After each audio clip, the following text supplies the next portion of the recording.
Hi, I'm Neil, and I'm one of the wellbeing coaches at Ethiopia. brilliant. And today we are going to be bringing to you guys a public live Q&A session looking specifically today at confidence and self-esteem. During the current climate, mental health has really started to come into the forefront, and we as an organisation have decided that we would like to start to do sessions so that the wider community, the wider public, have an opportunity to gain some insight into the world of mental health, but also some understanding about potentially how they might empower themselves or people that they care and love for in managing their mental health.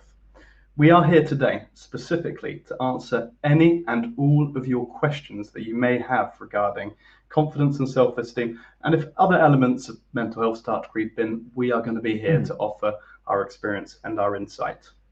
Who is it that we are, though? I want to be clear about this. We're not medically trained professionals. We're not. We're absolutely not. We are also not academics necessarily, although we have done a lot of research around the subjects. But rather, we are well-being coaches, and the reason that we are in our roles today is because we have lived it. And to that end, we can offer a very, very different kind of angle, insight perhaps into the world of mental health as people that have been in some of these holes ourselves, and also have the opportunity to now share some invaluable insight for how we might help ourselves going forward. Yeah. With regards to our roles, I know we've already mentioned that we're wellbeing coaches, but what that means for us is that we are on the front lines day in, day out, supporting people who've gone through similar difficulties as ourselves and supporting them to be able to transform their lives and make some really powerful, active changes, which ultimately benefit their mental health, but also themselves as well. Anything you'd like to add on that? Yeah, absolutely. We see it every day about people changing. It's just all about change, and we see it all day, every day. People have the power to change, and it's just bringing it out of themselves. And this is our jobs essentially, isn't it, Charlie? It's empowering people to make that change. That's it. But half the battle is insight, unfortunately. And sometimes when we're lost in the I don't know the word for it, the mire I'm going to go for of our problems, when it all seems a little bit complicated, sometimes people can benefit from sessions like these just to start to get that ball rolling. Absolutely. They might identify areas of needs, but what we also like to do, you've mentioned this actually, is solution focused, bringing in different ways that we can start to empower ourselves to lift ourselves out of our issues. So before we get into this, I do want to do a disclaimer. If you are currently a member of Ethiopia and you've decided to join us this afternoon, first of all, welcome. It's very nice to have you. But just to let you know, of course, this is going live on public platforms. And what that means is that we can't necessarily maintain confidentiality. If by all means you want to ask a question, please, please, please, absolutely do. I only ever want that to happen. But it is just a reminder that we cannot guarantee confidentiality, where this will be accessible to the public, potentially for months, maybe even years to come, depending on the success that we have today. So, on that note, we did have a look at some of the questions that people have been asking us throughout the week, and we've got them preloaded. If any questions come up today, do feel free to ask them, but we are going to start with some of the questions that we've already had asked to us. So, our first question. What are some examples of low self-esteem? That's a very good question, isn't it? So, the way that I would kick this off, to understand what self-esteem is, self-esteem broadly describes the amount of self-respect that we have, and it describes the self-worth that we have as well. How is it that we might recognize if we're starting to struggle with low self-esteem? We might notice our thoughts, our inner narratives perhaps, start to become very, very self-critical. We might start to have thoughts along the lines of, I'm incapable, I'm broken, I'm defective, I'm unlovable. And when we start to have these thoughts and start to integrate them into ourselves and start to believe them to be absolutely true, that is when it starts to have an impact on our low self-esteem or on our self-esteem, and it lowers it. It's an interesting point, Charlie, because you said about we start to believe it. And that's really what self-esteem is all about, and confidence. It's about our belief systems and what we believe of ourselves and the world around us, the outside world. So to change our self-esteem, to change our confidence, we need to, first of all, change our beliefs about ourselves and the outside world. And when you're talking about self-esteem, a lot of self-esteem is to do with our perception of what we deserve in life. And you'll often find when someone has low self-esteem, they feel, they believe that they don't deserve all the good things in life. They don't deserve love, happiness, success, all those kind of things. So that will just build into that belief system that person has, and then that person will start acting out without those things. So they may feel there's no point going to get a job because they don't deserve it. They don't deserve the success. They may feel they don't deserve a relationship, so therefore they don't go to social interactions, things like that. There's a couple of examples. But no, that's perfect. And I think this is already starting to describe the very real impact of lacking self-esteem or self-worth. Is it then impacts the way that we start to relate to the outside world, the lenses effectively through which we interpret ourselves and our ability to function in the outside world as well. Yep. I think that this could be potentially a good time to actually discuss as well the difference between confidence and self-esteem as well. You've mentioned this, but both of them are related to the beliefs that we carry. And these beliefs are things that we pick up through our experiences as we go through life. There is a difference though. They are interlinked, but there is a difference. Confidence specifically describes the beliefs that we carry about our ability to function in the outside world. It describes how it is that we feel about our ability to perform everyday tasks. If we lack confidence in something, it means that we're more likely perhaps to experience anxiety when we come up in the situation that requires us to be capable or to feel capable. But on the other hand, low self-esteem, it's entirely internal. We might find that we're perfectly confident in, for instance, having a shower or driving to the local supermarket or going about our day-to-day life, but we might not necessarily mirror that confidence inwards. And that's where the self-respect, the love, I think it's something that you mentioned earlier. Self-worth, absolutely. And it's something that you mentioned, the belief that we deserve love and happiness and success. That for me defines low self-esteem. And you've just raised a good point of confidence. Having low confidence may lead us to experience anxiety symptoms, where perhaps somebody struggling with self-esteem will perhaps lead to more of low mood or depressive symptoms. There might be a link there between confidence and self-esteem and which kind of poor mental well-being kind of attribute that's connected to it. Exactly. It's different roots into mental health is what it is. I think we're going to have an opportunity to explore that in a second when we come up against another question. But you're absolutely right. It is integral to how it is that we feel about ourselves and consequently our mental health. Having a quick look at the comments, I can see a few people saying good afternoon. It is very nice to have you. Thank you for joining us. And there's a final comment at the bottom that's come to us from Facebook saying, this is how I feel constantly. If you are recognizing this in yourself, and that is, to be quite frank, an empowering thing. The good news is with confidence and self-esteem, neither of these attributes are fixed. There are things that we can start to do. There's skills. Plenty of skills. So it's about changing that belief system. It's a process. It's hard work. It takes time, all those things. But we can increase self-esteem and confidence, if we're willing to kind of make those changes. But so often it's people they don't know how.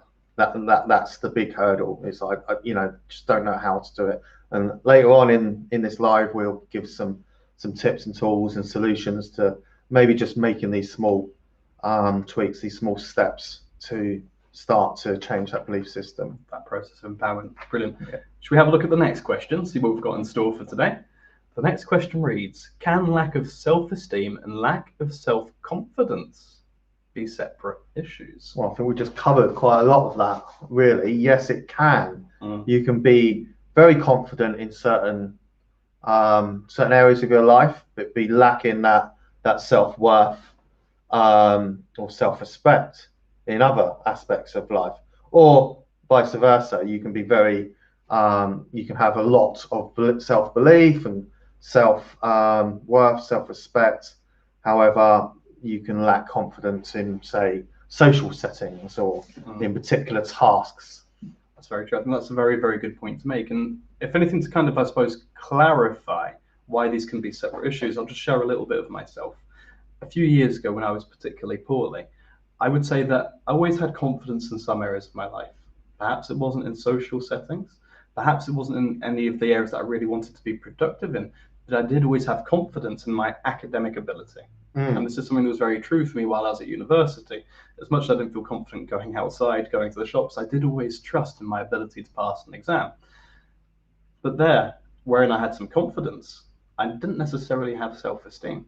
Again, I didn't have that same feeling or belief about my own self-worth. And that, for me, really starts to highlight the difference and why they can be separate issues. Yeah. Both can affect us. And I think in my past as well, there has been certain times that, you know, I've known that I'm a decent person, I'm a good person, I have self-respect, I'm looking after myself. I kind of have that belief that, you know, I'm doing the right things and I'm a good person, but yet, you know, I haven't had the confidence in around people, perhaps, that particular kind of time of my life, you know. So knowing that I'm a good person, but actually put me in front of in a group of people, and I might sort of like sink to the back of the crowd. Yes, that's a perfect example.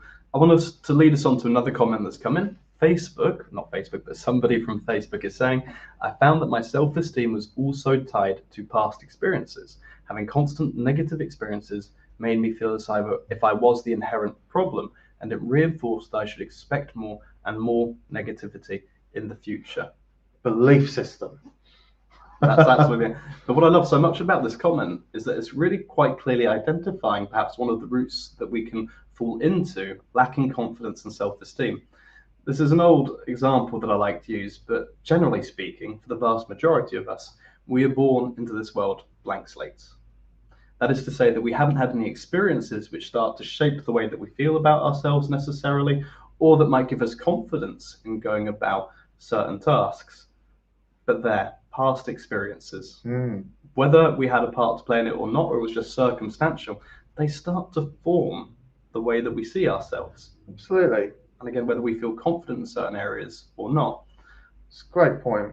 But looking at that, constant negative experiences, if you really are at the wrong end of a very long series of really unfortunate events, it is only going to be natural and human, consequently, for us to then start to lack confidence or to question our self-worth.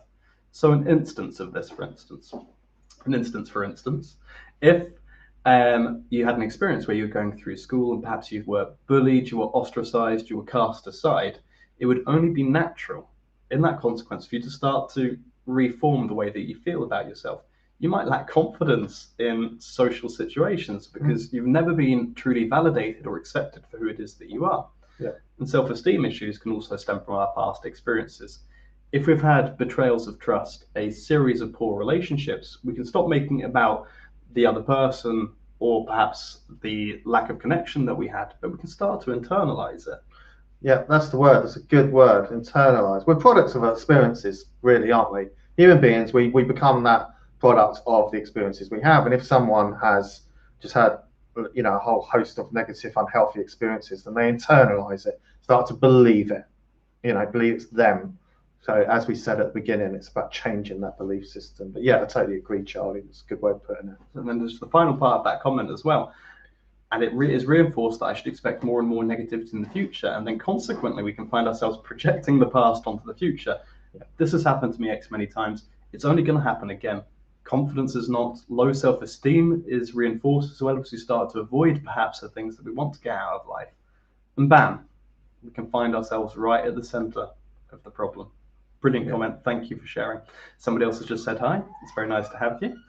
If we have a look at the next question, let's see what's coming up for us. If I struggle with my weight, will losing weight boost my self-esteem? Interesting. I've got a couple of theories on this, Neil. What do you do? Yeah, definitely. All right, I will give a crack at answering this. I guess that ties into what we were just saying. It depends on your belief system and your past experiences. Some people it would do. Other people, it perhaps, you know, somebody who's got high self-esteem, you know, just wouldn't. You know. But, well, that's it. You know, we can look at like body image issues. We will find in life, and it's interesting, that some people might be what they consider to be overweight, but it doesn't affect the way that they necessarily feel about themselves. They can find that validation and self-respect from somewhere else. Perhaps it ties into what it is they deem to be okay and successful, and weight doesn't feature on that list for them. But on the other hand, we can find that we carry certain expectations about where it is that we want to be in life. And if a part of those expectations is that I weigh X amount, I am really quite fit physically and I'm healthy, and then you find yourself out of joint with that, naturally we can start to lose self-esteem. So to talk about this, I would say that if this is the expectations that you have of yourself, and this is how you feel about yourself in the current moment, there are two ways that we can start to effectively meet our self-esteem and feel okay about ourselves. And a lot of this kind of ties into the concept of self-acceptance, which we won't explore too much today, but if you're really interested, I do encourage you to have a little look at self-acceptance. What we can either do is we can start to bring our expectations of ourselves in line with who it is that we are, find validation in who it is that we already are, extend ourselves that compassion, that understanding that it's only normal for us to feel the way that we do.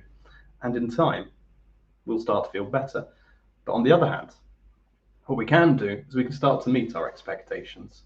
And if that's the case for somebody and losing weight is something that is within their arsenal, it's within their capabilities, and it's something that matters to you, then surely that can be a way to boost self-esteem as well. Absolutely.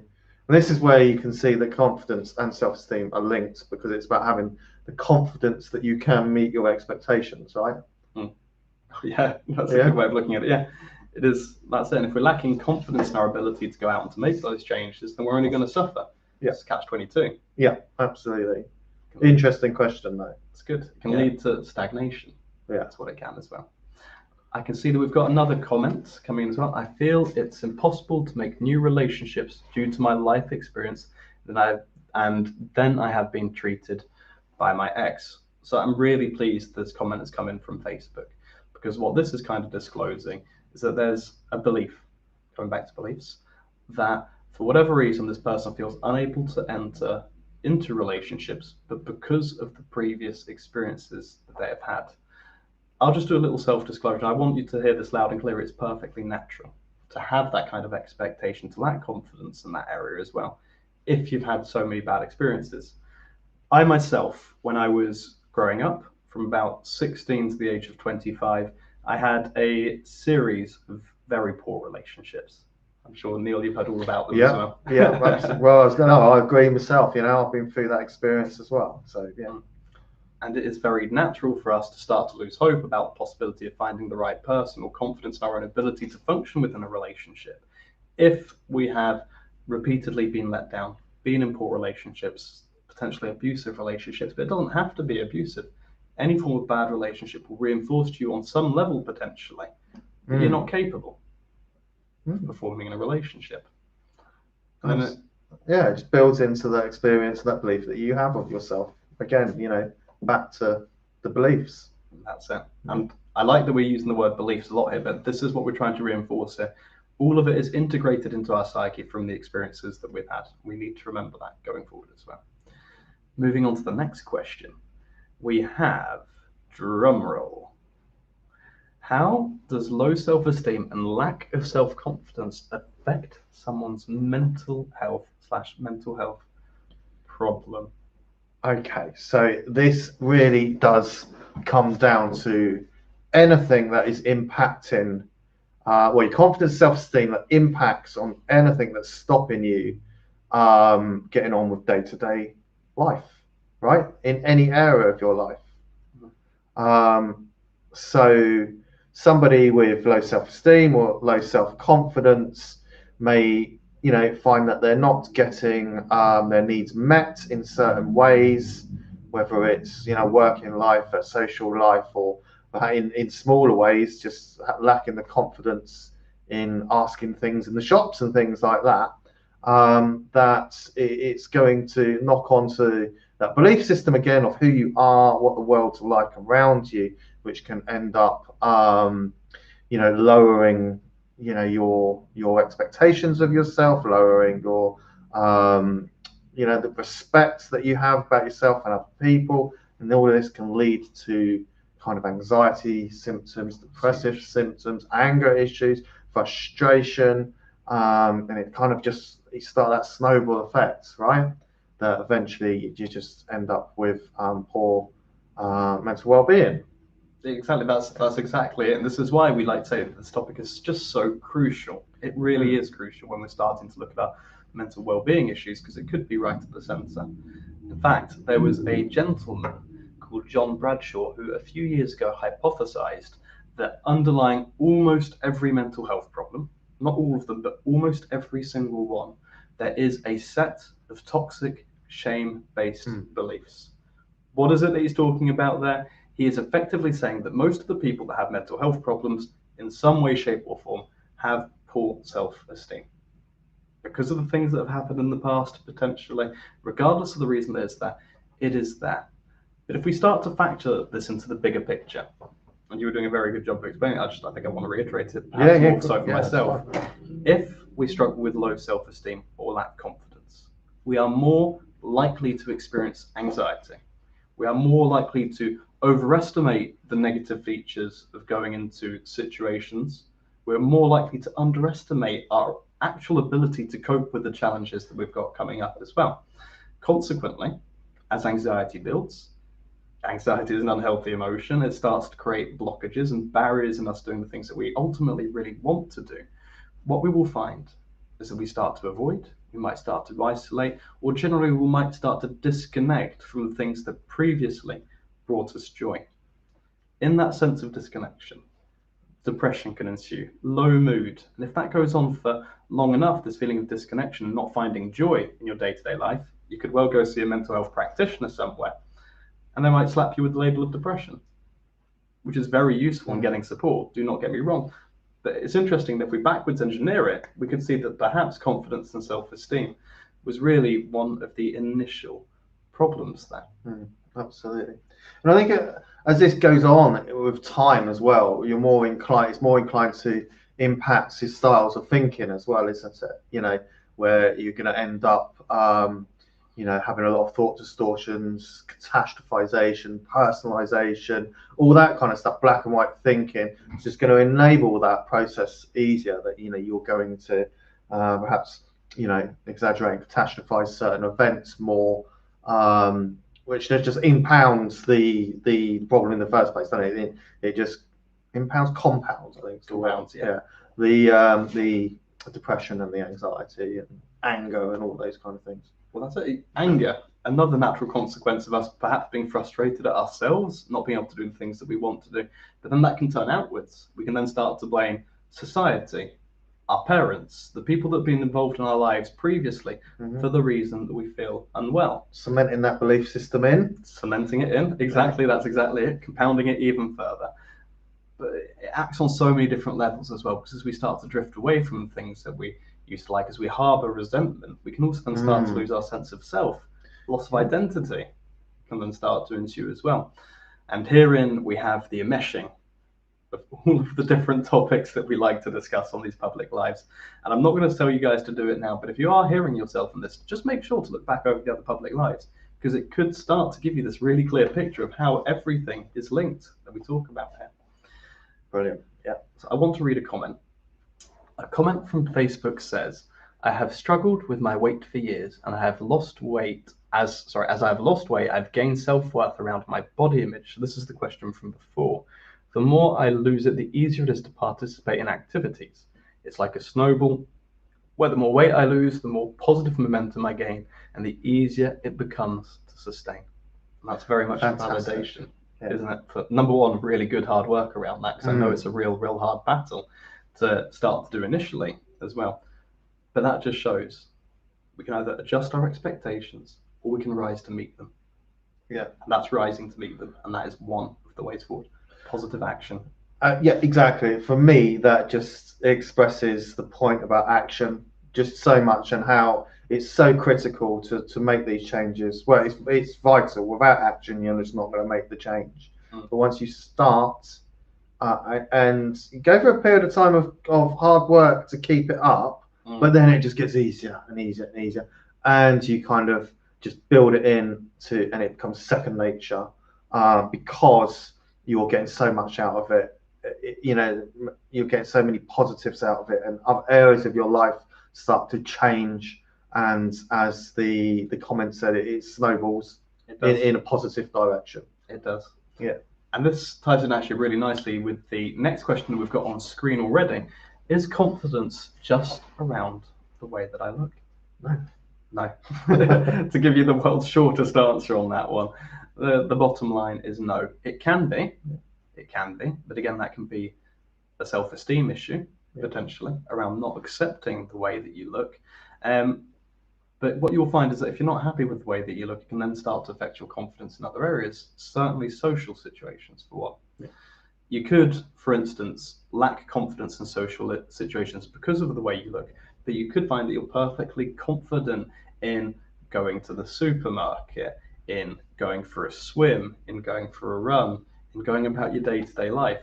So I don't know if you want to keep this answer short, perhaps, but the answer is no. Yeah, and I'm sure there's thousands of people out there who have kind of society's ideal look that are totally unconfident in lots and lots of areas of their life.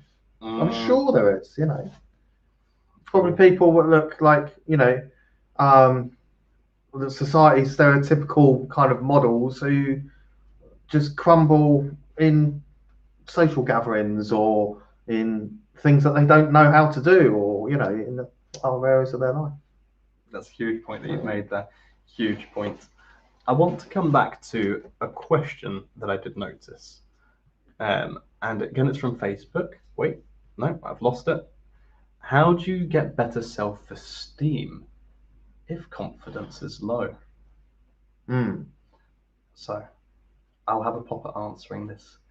Confidence, of course, is going to potentially, well, if you're lacking confidence, it might lead to increased anxiety in around achieving some of the things that you want to achieve.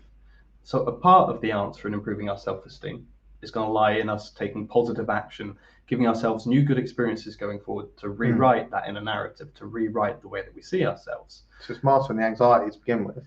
What's that, sorry? It's mastering the anxiety to begin with. We need to have these new positive experiences, but to begin with, you're going to have anxiety about doing new things. So it's putting all of the anxiety management techniques into practice to begin with. It's the first stage. It is. Yeah. Sorry. No, that's perfect. But you're right. It will generate anxiety, and then naturally, what we want to do is to then better understand the nature of anxiety. Is it real anxiety? Is it psychological anxiety? We won't spend too much time on this because we have done a thorough anxiety Q&A session looking at this exact topic as well, which I will refer you back to. If you want to rewatch it, please do, because it is saved on our page. But number one will be overcoming that anxiety. So when we've overcome that anxiety, or as we learn to battle through it, we will find that we give ourselves either new positive experiences, but we don't necessarily need to feel confident to start to work on our self-esteem either. Because going back to belief systems, two things that we can do: new positive experiences, or just look to shift the expectations, challenge our thinking, recognize the inner critic that sometimes arises, but then also look to understand it with compassion. So let me give you an example. I have, in my mind, perhaps I'm not going to go as far as body dysmorphia, but I put on a little bit of weight in the last year. I'll be the first to own that. That's all right. I'm very aware that's a product of lockdown as well, and consequences to changes in routine as well. But I noticed a bit of a voice creeping in. This was a few months ago, and it was constantly telling me, Charlie, you put on too much weight. Look here, I can see your double chin. It's not cool. You really need to start to work out that you're not worthwhile, effectively. What I had to do around that was gently look at that narrative with compassion. And that's to say that I recognized that the way that I was speaking to myself, in a strange way, it was trying to be kind.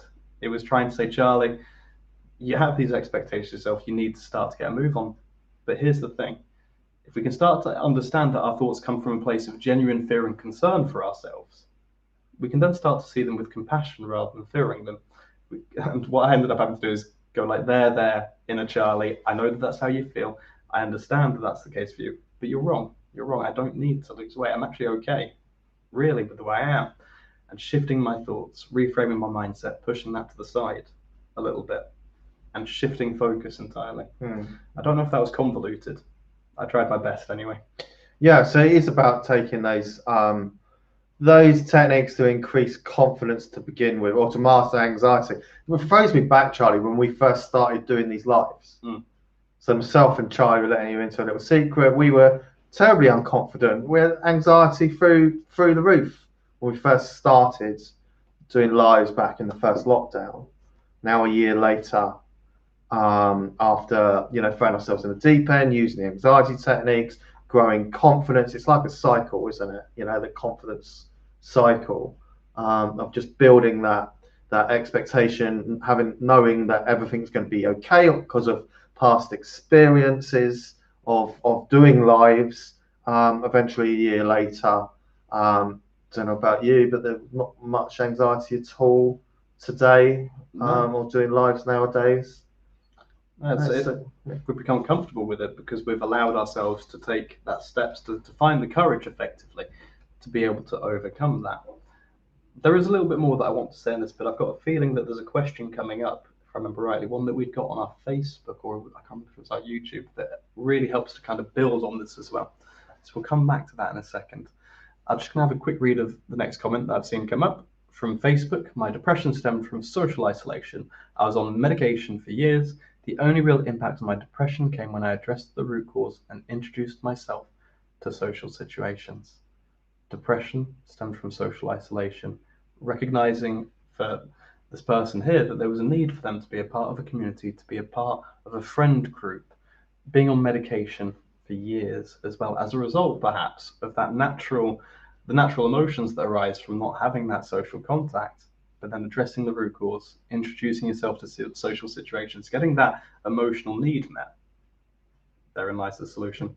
Bit of a tangent, but I like that. Well, it links into recognize that what human beings actually want is meaningful relationships and meaningful activity in their life. And once people have those things, that mental well-being is a lot easier to manage when we have those things in our lives. So the social situations, meaningful relationships, is absolutely key to help with low mood and depressive symptoms. But again, like we talked about to begin with, taking that leap of faith, branching out there, is incredibly anxiety raising. So it's about using all the tools to take those first steps.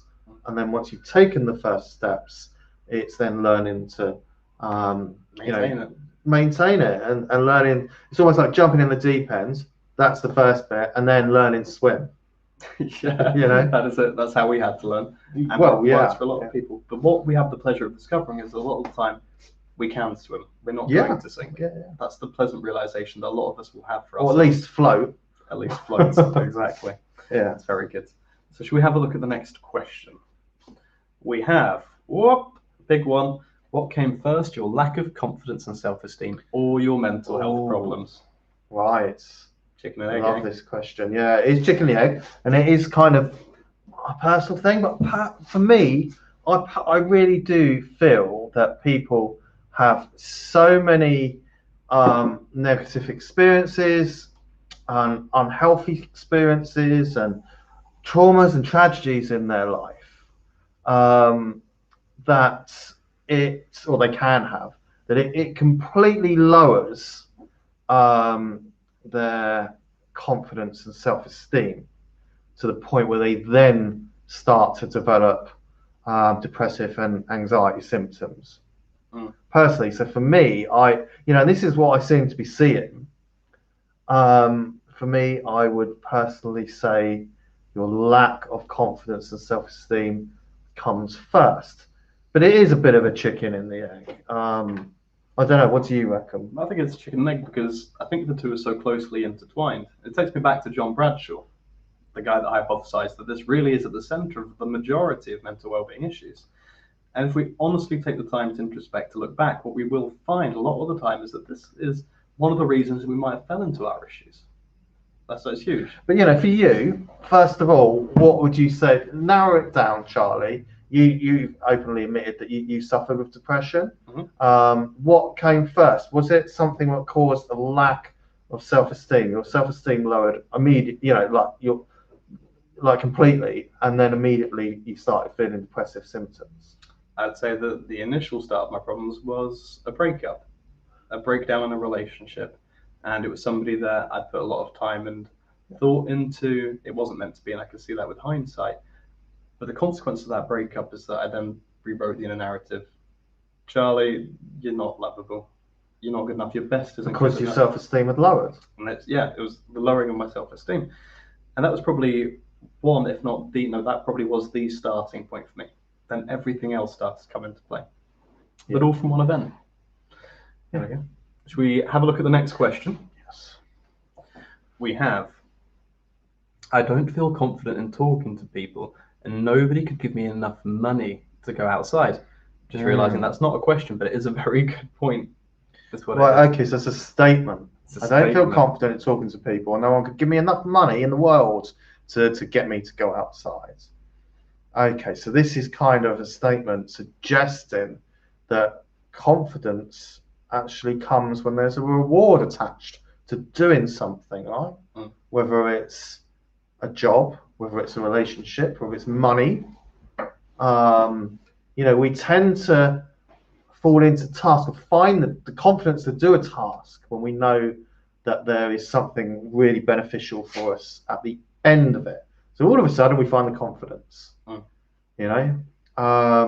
so it's about transferring that attitude, I guess, to kind of other areas of our life. It's about transferring that same kind of attitude to, having the confidence to increase our well-being, for example, by doing all of those things that we know that's going to be good for our well-being, by maybe coming to social groups or, doing these lives, getting on these lives, interacting with other people, kind of taking that meaningful activity, when the anxiety is there, as we talked about in the past.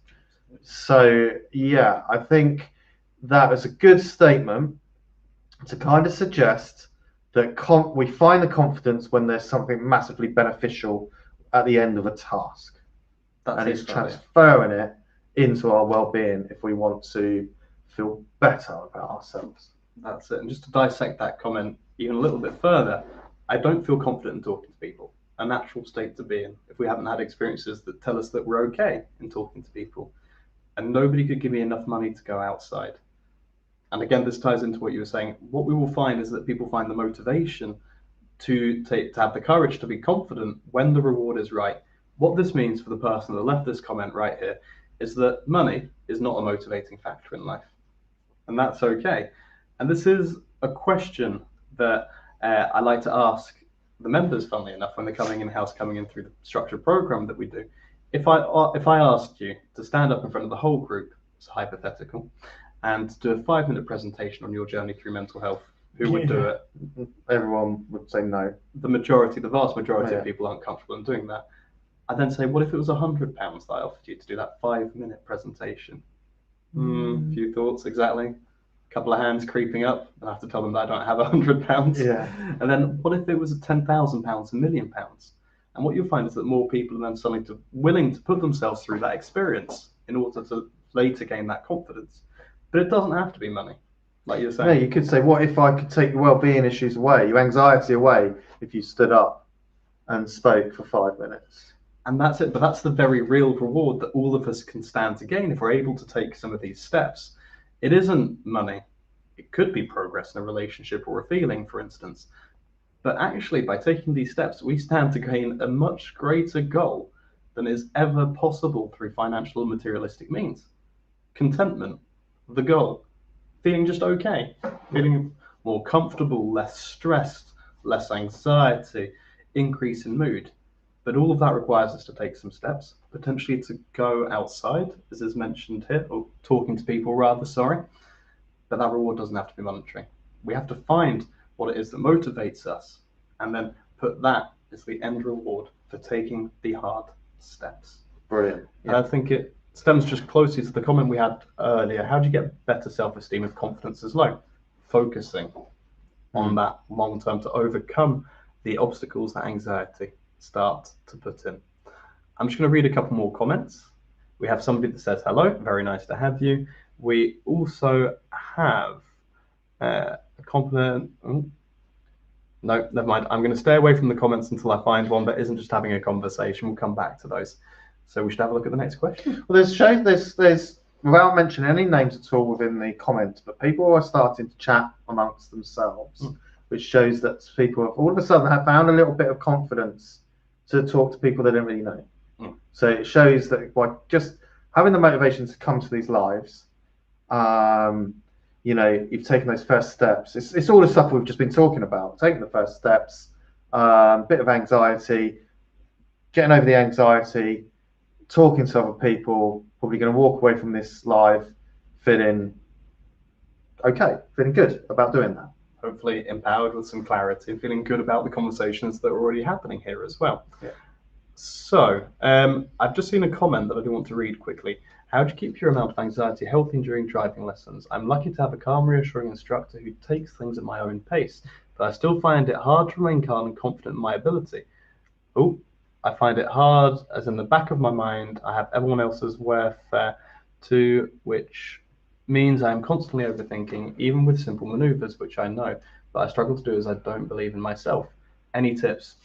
I realized I've just read a very lengthy comment, and I'm not necessarily going to give too clear an answer around this. This is at the basis of lacking confidence and self-esteem, anxiety is generated. We understand with anxiety that there are some things that we can do. If we're feeling anxious, there's deep breathing, there's self-soothing, there's positive distraction, there's seeking reassurance from good listeners. If we understand that our thoughts start playing a role, then we have to look at changing our mindsets, understanding the distorted negative thinking. You mentioned catastrophizing earlier, for instance. We need to look to logically rationalize ultimately our way out of that. But please refer back to the Anxiety Live Q&A, because that is going to contain a lot of the content that focusing would help on that. On what happened last time. Last time went well, went good, no problems. Take yourself back there. Exactly. Shift of focus. Next question. I don't believe I'm capable. I don't believe I'm able to achieve anything. Is that a confidence problem? So my gut instinct is maybe, which is not the clearest answer around that necessarily. I would personally say it's a self-esteem problem. I believe I'm unable to achieve anything. It depends why you believe that. I think that's the thing that we'll have to examine in this concept. Is it because you don't believe that you're capable of being able to, what's the word I'm looking for? It's gone. Is it because you don't feel that you're able to achieve the tasks that are out in front of you? Not able to function, that's the word, with what it is that you've got in front of you? Or is it that you don't believe in yourself, or don't believe that you have any self-worth or ability? Because that makes the difference there. So for me, it's the key word there is anything. Anything. So I don't believe that I'm able to achieve anything.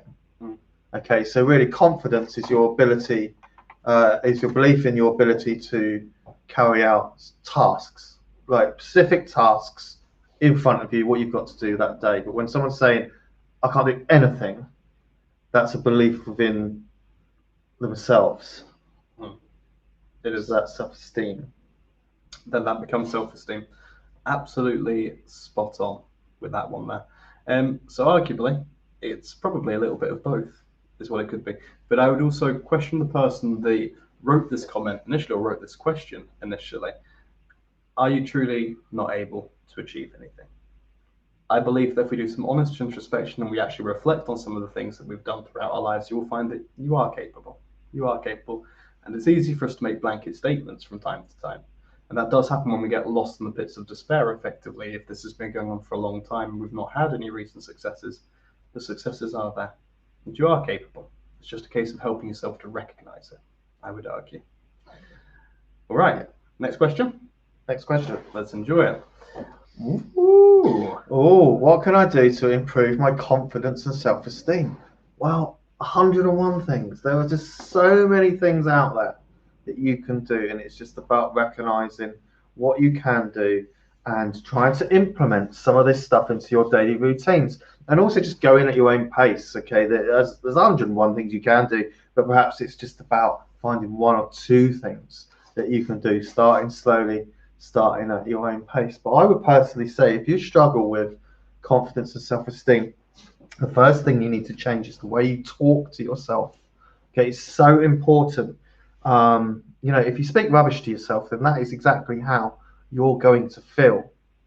Okay, so I cannot express how important this is to change. I used to speak really badly about myself, and then lo and behold, I started believing it. So I was kind of doing this to myself, but it wasn't until this last sort of like 5-10 years I've actually started to change the way I spoke to myself, and I really noticed the difference. Okay, so approve yourself, be the one that gives yourself all those words of encouragement that you long to hear. Don't expect it from other people. Try to do it yourself. Okay, speak to yourself with self-compassion and kindness, and encouragement, because after all, the most important person, the most important relationship you're ever going to have in your life is the one with yourself. So make it a good one. You have the power to do that, no matter what your experiences from the past, no matter what you're feeling. You have the power to change the relationship you have with yourself. And I would say if you struggle with self-esteem, you need to start changing the way you speak to yourself, because it's true. You speak rubbish to yourself, you're going to start believing it. So there's some simple things that you can do, and it's just kind of like reframing different sentences that you might say to yourself in your heads. So just as an example, if you haven't completed a task, you may turn around to yourself and say, well, that was a load of rubbish. I completely embarrassed myself. I completely failed at it. So it's about reframing these sentences about how you speak to yourself. You could say, that I'm proud for trying that. It didn't work out the way I wanted to, but it took courage to even start doing that. It's about reframing sentences, isn't it? That's it. I think that's a huge part, and that's something that we actively support our members in doing as well. That's one of the pillars that we would use if we were running a workshop, for instance. Examining the way that we talk ourselves, examining if there's any truth or validity to it, and then actually reframing it, something that's quite frankly more accurate, but also more positively framed. If we think negatively, we feel negative. If we identify and think positively, we feel better in ourselves. And it is as basic a science as that. It really is. I guess it's about recognizing certain thought patterns, isn't it? We'll go back to catastrophizing, thought distortions, catastrophizing, personalization, black and white thinking. There's more filter thinking and things like that. When you recognize you're doing that, just say, oh, hang on a minute, just stop. I've just catastrophized that event. It's just about stopping and recognizing it. Well, what's a more realistic? Ask yourself questions. What's a more realistic point of view? What's more realistic thing I could say in that situation? Just trying to think of some examples. It's true, but it's I'm sure we're all going to have personal examples around this, and I can even just point back to what I was suggesting about my self-esteem a few months ago. I was saying, Charlie, you put on weight. You look disgusting. You need to sort yourself out. Actually, was like, hang on. I'm okay as I am. I'm not overweight. And if I want to change that, the power lies with me to then go out for a walk. And that, I can tell you, really started to soothe. That's what it is.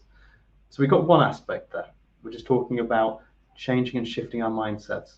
But another huge aspect comes from taking risks, taking new challenges, going outside of our comfort zones as much as they may have shrunk in a bid to give ourselves new positive experiences, which will just start to rewrite that inner narrative. Nobody is born confident. Nobody is born confident. In fact, Ed Sheeran, just as a little example, proposed that it takes 10,000 hours to become a master or totally confident in any area of your life. And as he said that, he also released a few mixtapes of his earlier days in singing. I can tell you he was not quite the artsman that he's become now. Artist, not artsman. Just invented a word. There we go. But for instance, if I lacked confidence in archery, and archery was something that I really decided was something that I needed to engage in for my own well-being, I went down to the archery range. Full disclosure, I've never shot a bow and arrow. Would you expect me to feel confident in getting a bullseye the first time? No, quite rightly so. I've got no experiences to kind of tell me that I'm going to be able to do that. However, if I practiced solidly for 6 months, you think I'd feel a little bit more confident? And that's just with the archery example, but that starts to translate into other areas of our lives. We aren't confident in social situations. We need to start putting ourselves in social situations whilst being considerate of our thoughts, but giving ourselves those new positive experiences in small steps with people that we trust. That's it, isn't it? It's about, we said, giving yourself positive experiences moving forward is the only way to change ourselves. This is what we need to do. We need to change our mindsets to get ourselves out of anxiety, low moods, anger, frustration. Can't do nothing about the past. It's all about the future. We have to give ourselves positive experiences moving forward. That is how we kind of recondition our way of thinking. Once we've given ourselves enough positive experiences moving forward, then we have them in the bank. We have them to draw on, and that's what will increase confidence and self-esteem, because what we've done in the past has been slightly more positive. And we're not talking about massive things here. We're talking about small little kind of tasks, small smaller experiences. Perhaps just having a chat with your neighbour, or having a nice, meaningful engagement with one of your children, or one of your family members. It's the small things that build up and up and up, isn't it? That's what we need to be trying to give ourselves. So taking risks, getting out of our comfort zone to be able to give ourselves those experiences is kind of where it's at. That's how we're going to grow our confidence and self-esteem. I love it. You took it down a different aspect as well. I want to pull you back to what you said a minute ago. Recondition your brain. Yeah. Recondition your brain. And if we're talking about anxiety being a very real block in us taking these steps, there are some things that are very closely related to confidence as well that we can do. And this is something that we can do before an anxiety-inducing event, before we take those steps outside our comfort zones, visualizing and imagining confidence. If you've ever done a dress rehearsal before, if you've ever practiced something before you've gone out and done it, you will recognize the importance of going through the motions, better understanding it, so that when you get to that time, you're more likely to perform as you'd like. I've done it before exams. I've done it before job interviews. We used to do it before these lives, didn't we? Workshops. Yeah, we still do. We still do practice before lives, and there's this practice ultimately that starts to give us that confidence. But all of this can start potentially with visualizing and imagining what it will feel like to feel confident. Now, I'm aware that what I'm going to propose sounds a little bit out there, but I do have a study that is going to back this up no end. The brain cannot tell the difference between what is imagined, merely a thought, and experienced. And just to give you guys an example around this, there was a study that was done several years ago wherein two groups of people were asked to learn a song on the piano. They were set nearly exactly the same conditions. They were both given the same amount of time to learn the song. It was the same song. They had the same amount of time to practice each day. But there was one stark difference. One group had a piano to practice on. The other were asked to just imagine themselves playing the piano.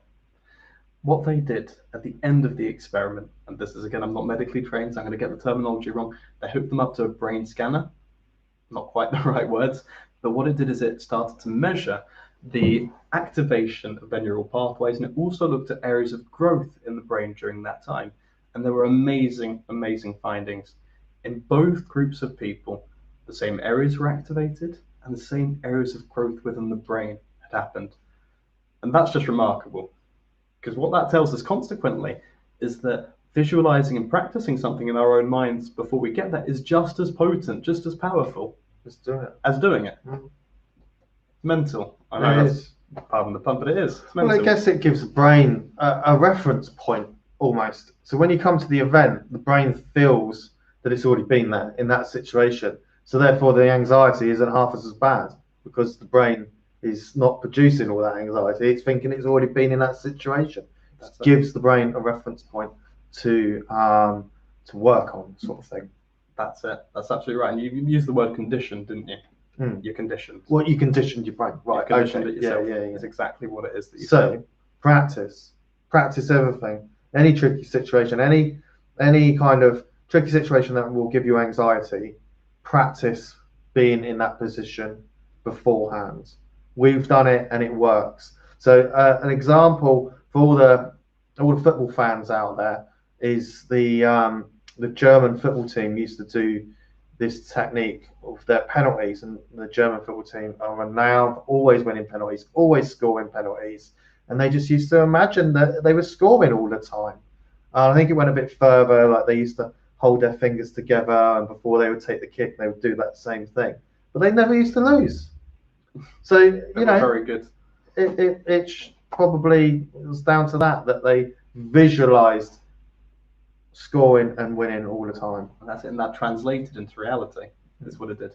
If I were to sum this up as a guide, then perhaps for how it is that we can improve confidence and self-esteem, I would always say that we want to start by understanding self-awareness. What is it that we're thinking? What thoughts are arising?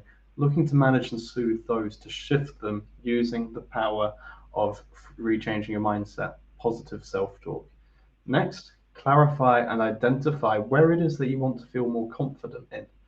When you recognize that, remind yourself of the reward that you stand to gain. Is it monetary?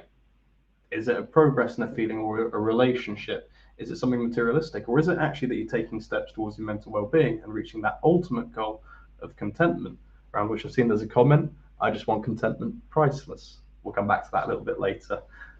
But we want to remember what that reward is. Once we've clarified those goals and the steps that we want to take in terms of feeling more confident, we can start to visualize and practice, instilling confidence before the event. And then it is in taking those steps in a safe and measured way that we can start to feel those priceless, to use that word again, priceless benefits. Yeah. All right, we've got 4 minutes. Shall we have a look at the next question? And I have seen a comment that actually relates to it. So the question reads, I reckon I felt at my best before lockdown when I was joining in with volunteering. Why is that? And herein lies the power of community. Community, being with people, absolutely, it is priceless. It is as I said before, I mentioned before, two of the things that any human being will want is meaningful relationships and meaningful activity. Now, one of those things, half of those things that anyone wants is to be with people, have those meaningful relationships, be with a community. We're social beings at the end of the day. We're social animals. So it's about asking yourself some questions, what kind of community do you want to be in? What would you like to be a part of? What can you do for other people? Giving yourself to somebody else, no matter, how small or big it is, just by smiling at someone, it's going to make you feel good. There's no, there is, doing something, doing a kindness produces kind of the single most powerful kind of momentary boost of well-being that you'll ever get. So it's being around people. This is where we're going to be able to practice this stuff. This is where we're going to be able to, kind of engage with all of this stuff. It's with people. This is why we have like social groups at Isarapia. It's why we created these. It's why we created this as we went into this awful lockdown. It's about being with others. And that's where we're going to grow, develop, build our confidence, lessen our anxiety, etc. It's being a part of a positive, forward-moving community. And what we will find is that it's already hard enough for us to make some of these changes on our own. But if we can do it with other people, sense of belonging comes in. Critical, I would argue, to a lot of mental well-being. Yeah. We start to feel validation from other people. We start to support each other. And actually what we'll find is that's probably one of the easiest or the best steps that we can take to boost our confidence and self-esteem. And there was one comment that I noticed that I wanted to bring into this from Facebook saying, being around kind, caring, but confident others is a good thing, I find. Absolutely. And that ties in so beautifully and wonderfully to that there. So taking it back to this comment, when I was joining with volunteering, why is that? Because you were a part of community, because you found that connection and you were finding that meaning and purpose, perhaps on a day-to-day basis or a weekly basis. So I can see that we're coming up to time. That's what we are, Neil. And what I'd like to say is there's been an absolute pleasure hosting you all today. It is, I absolutely love these opportunities to do public lives, to engage with people who perhaps are in our service, people outside of our services as well. And hopefully what you found is that today we've given you a very useful and valuable insight. The last thing that I want to mention, if you're not a member of the service, if you are a part of the wider public and you've connected with anything that we've talked about today, we're going to be going self-referral hopefully shortly. that is the plan. But otherwise, you can start to seek a referral to our service through your GPs, through mental health practitioners, or the single point access team if you're based on the Isle of Wight, and then we can look to give you more hands-on support. It has been an absolute pleasure. Absolutely. Take care of yourself then, guys. See you again. Take care.